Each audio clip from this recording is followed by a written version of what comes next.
This is something that Elizabeth and I have been talking about recently. So, like in the sort of medic YouTuber community of which has swelled in its ranks in the last few years, there is this ongoing debate. Like someone will post a 14-hour study with me video, and then someone on Twitter will screenshot the 14-hour study with me video and saying this is wrong. This is what is wrong with the world. These medics are promoting toxic productivity.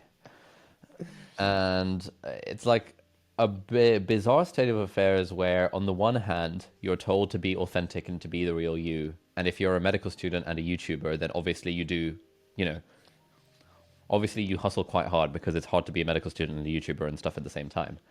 And people tell you they want to see the real you. And but as soon as you say that you work or you kind of lost out on sleep because you were busy editing a video or doing an essay or something, suddenly the Twitter mob will come after you for promoting bad mental health and promoting toxic productivity. And so Yeah. it feels like you're allowed to be you're told to be the authentic self, but only if the authentic self is kind of promoting all of the ideals that the Twitter mob would like to espouse, Yeah. like such as good work-life balance and sleeping 8 hours a day and not working beyond 5 p.m. and that kind of vibe. That's so funny. Have you ever received accusations of promoting toxic productivity? I'm sure I have. I don't see them very often because if someone is if I'm being subtweeted, it's Yeah. rare that that it gets back to me. There was that forum which I haven't checked in several weeks, Yeah. so maybe there was stuff around toxic productivity there, but I don't know. I don't think I promote toxic productivity. Like my whole spiel is have fun, guys. Like it's all good. I'm not really sure what to think on that. So the analogy that comes to mind is you probably wouldn't have seen, but a few weeks ago, Dwayne the Rock Johnson tweeted that he was a photo of himself having cupping therapy. Okay. Yeah. So you're familiar? So cupping therapy is the alternative medicine thing where they put cups on you and you end up with these like huge ass bruises. Yeah. Yeah. Allegedly, this was something that was used by the Prophet, peace be upon him, back in the day and stuff. And so there's quite a lot of religious baggage associated with cupping around among some people. A lot of people view it as like, oh my god, this is amazing. Michael Phelps apparently does it and thinks it's amazing. Yeah. But so The Rock tweeted a photo of it, and one of my friends, whose name is Rohin, who is another medic YouTuber. So he's like an actual doctor, like a I think nearly consultant cardiologist. He's got a channel called Med Life Crisis, where he does like genuinely medical topics rather than just generic productivity. He Yeah. replied to The Rock saying, "Hey, great to see that you're taking your health seriously, but I'd be careful about promoting alternative medicine that doesn't have an evidence base."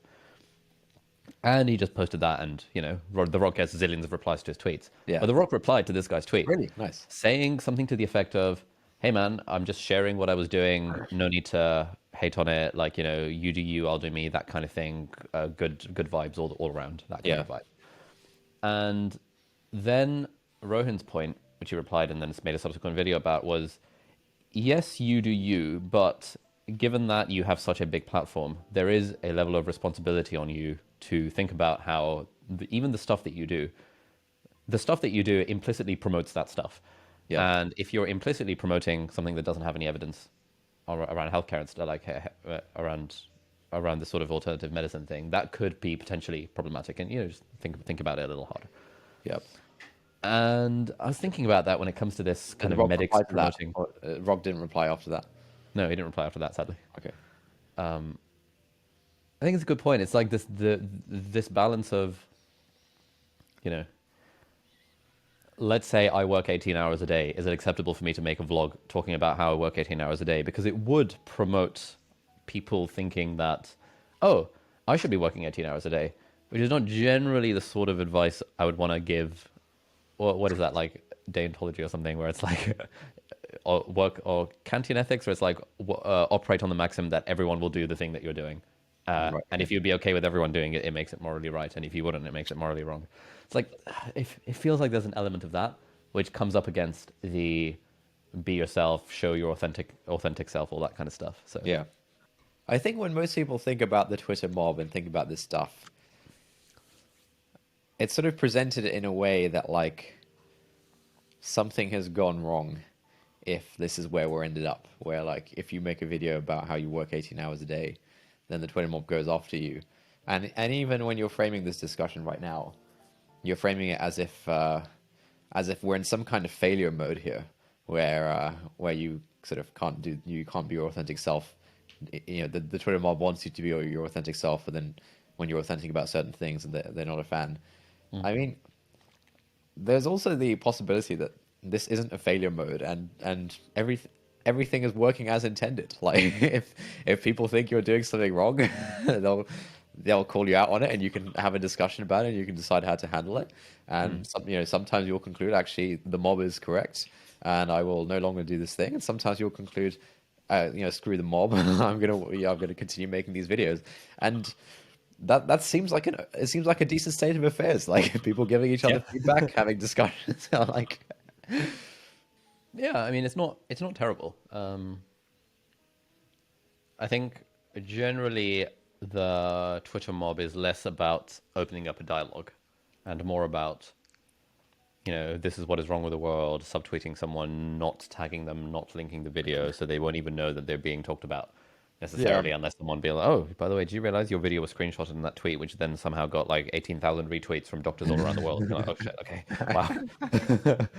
Like that kind of thing isn't quite in the interest of promoting yeah, sure, promoting dialogue. But no, I mean it makes sense. It's totally reasonable for people to be yeah, able to call someone out if they feel like what they're doing is yeah. bad. That's fine. I think the thing about the toxic productivity stuff, and I've talked about this before, is that people are people are coming from different starting points. You know, if you're someone who produces productivity related content, just by virtue of that, you probably enjoy producing productivity related content. And you working 18 hours a day is much more in line with you living your best life, doing what you enjoy and flourishing in your own way, compared to someone who is trying to force themselves to work 18 hours a day doing something that doesn't constitute them living their best life and flourishing in their own way. And like, this guy who wants to be, what was his name? The guy you mentioned at the start of the podcast? Tom Billieu. Tom Billieu, yeah. Dude probably loves it. Dude's having a blast. Oh yeah, having a great time. He's living his best life. And the I think the mistake is to take, interpret things I guess at the wrong resolution or whatever, or sort of, you know, you could interpret that and think, oh man, this guy's advocating for everyone to, even if you work at some random job that you don't like, he's saying that you should like work really hard during the week and then only chill on the weekends. That's not what he's saying, you know. And so, yeah, my issue with the productivity thing is that I think the people on whom it has more of a negative effect, it's because you're trying to apply it to something that is to you very different what the productivity guru is the thing is to them. Do you know what I mean? I guess it's like anything where if you have a platform and you're promoting a certain kind of lifestyle, yes, you can say, hey, it's just me. Don't shoot the messenger. I'm just telling you what I do. Yeah. But if you're like The Rock, for example, and you're saying, I work 18 hours a day, a lot of people are going to be like, look, man, this is promoting bad mental health practices amongst the youth of today. Even if it is just what he does and he just freaking loves going to the gym all the time, but like that nuance is lost. Yeah. That's fine. So right now I'm making a comment on the people who watch these videos and feel bad.